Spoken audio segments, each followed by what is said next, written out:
They are some of the most skilled shooters of the Imperial Army. Hi, I'm your host Heatwave, and in today's lore episode, I'll be covering the Imperial Army snipers.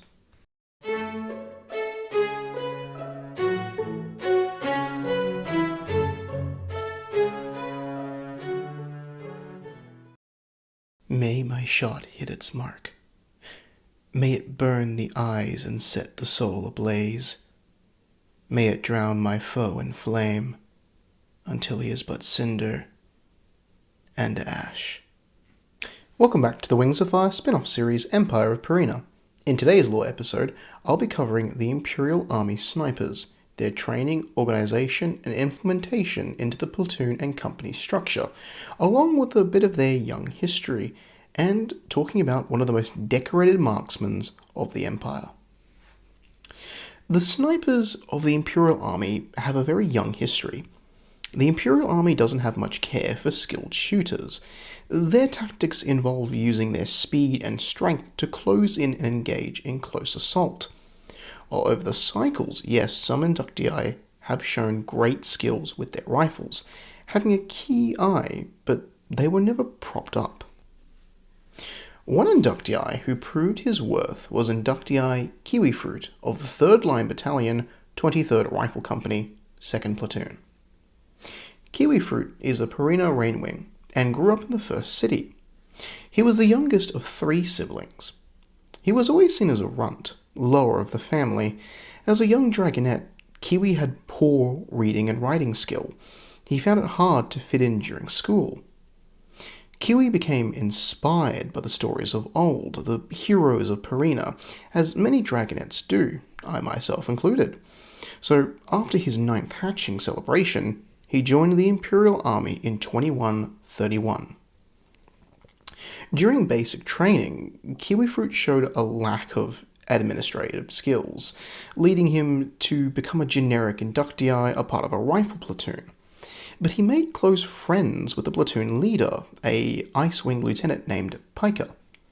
Pika saw a lot of potential in Kiwifruit and took the young dragon under her wing.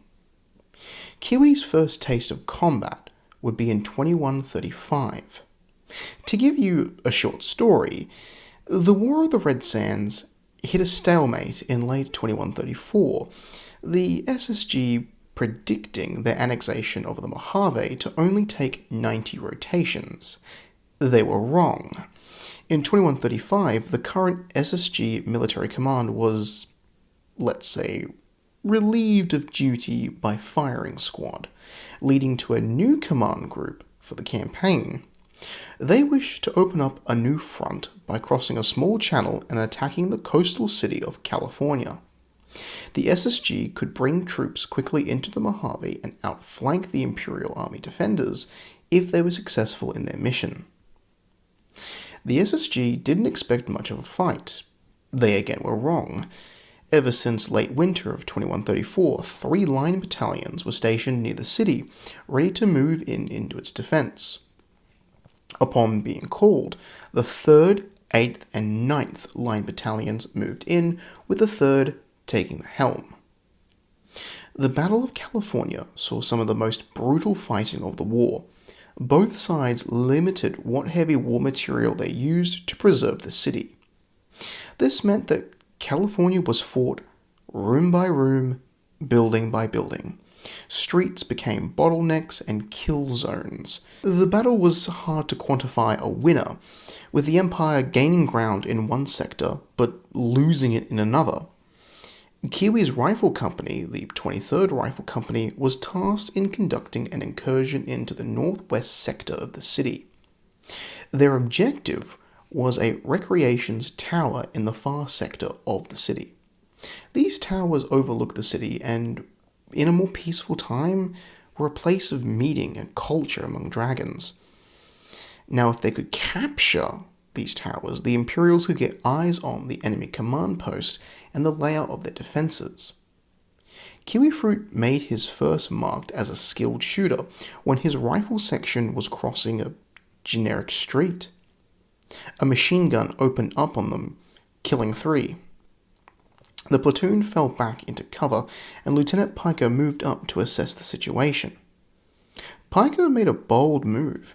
She was going to draw the fire of the MG and then pointed at Kiwi to make the shot.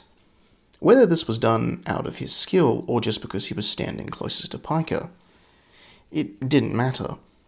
Kiwi Fruit peeked around the corner, barrel first, to spot the sandbag blockade. Piker dashed out without warning, avoiding the burst of machine gun fire, to where Kiwi then placed his shot.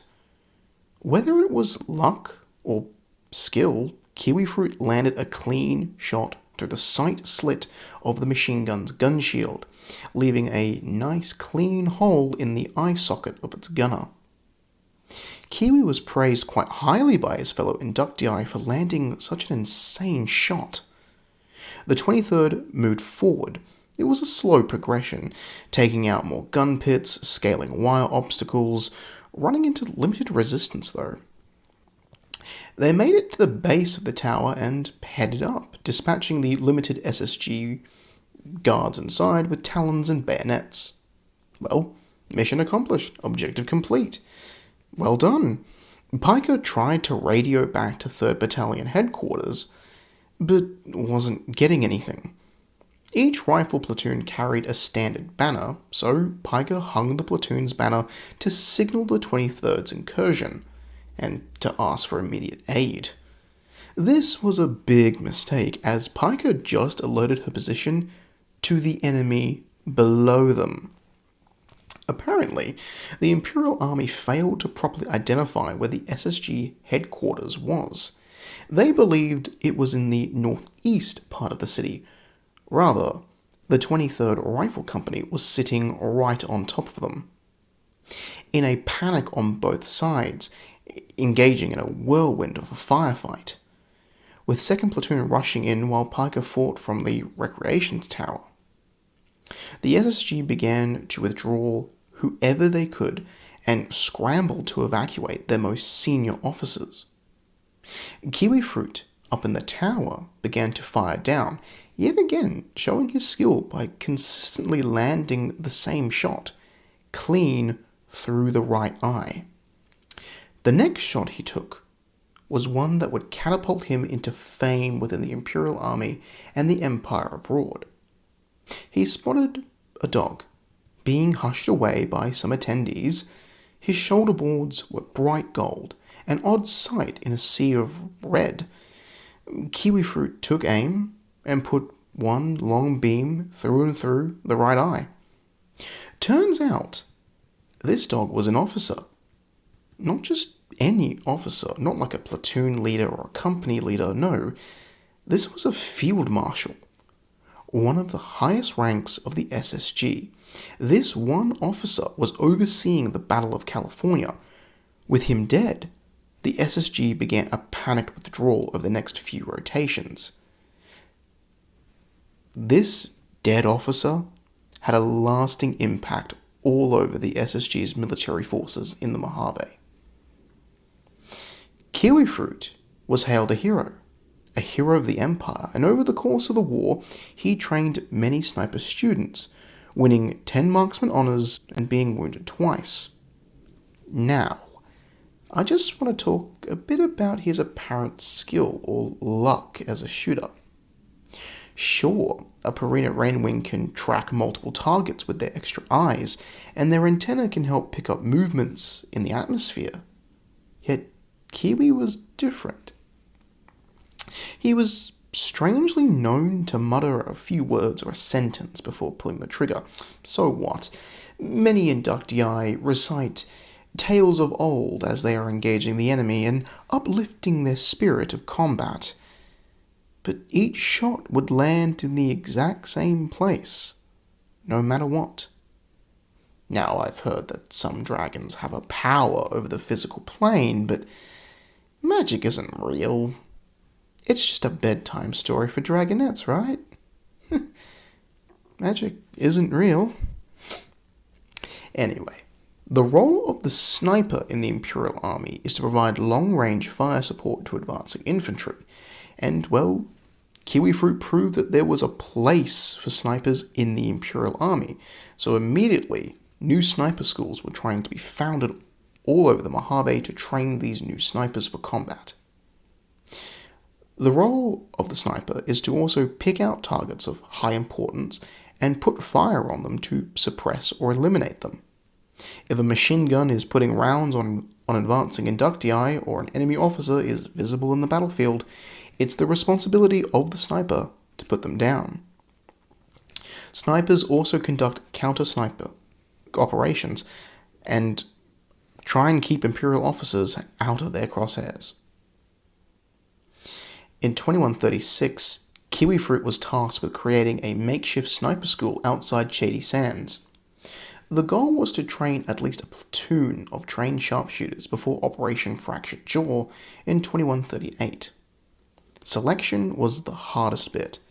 An inductee wishing to join had to pass 2 tests. The first was called threading.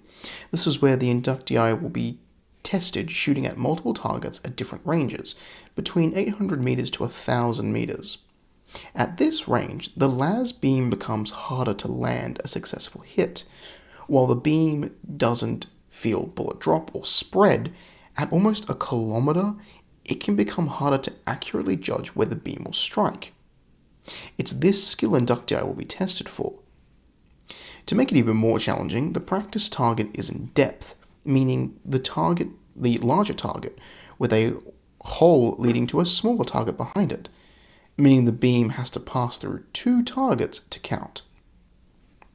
The second test was to identify and note at extreme ranges different ranks of the SSG. The Soviet state of Grozny wore rank and branch on their shoulder boards of their uniforms. At extreme ranges, the sniper needed to be able to identify high-value targets by looking closely at these rank boards and identifying what corresponding officer wears them. If they can successfully do both of these tests, they will be introduced as snipers.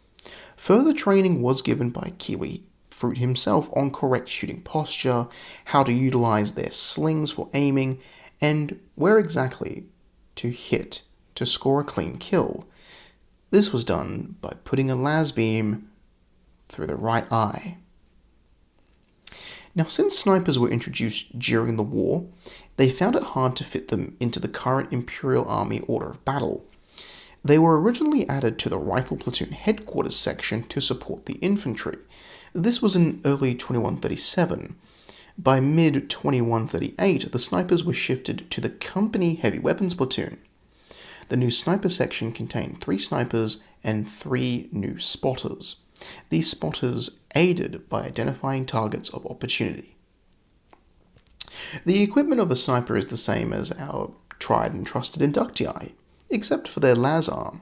While it looks the same, the long las is almost indistinguishable from the las arm, save for the new feature, which is a custom high magnification gun sight. This gun sight is actually a modified gun sight found in Imperial tanks, allowing it to be mounted to the las arm. These long lasses were not issued till 2137 though. They still feature the bayonet to act as a forward weight for aiming. Spotters are also armed with a magnified scope for range finding. Thanks for watching. Please remember to leave a comment, like or subscribe to help the algorithm present this content to a wider audience. And don't forget the channel goals with special rewards. This is Heatwave, signing off.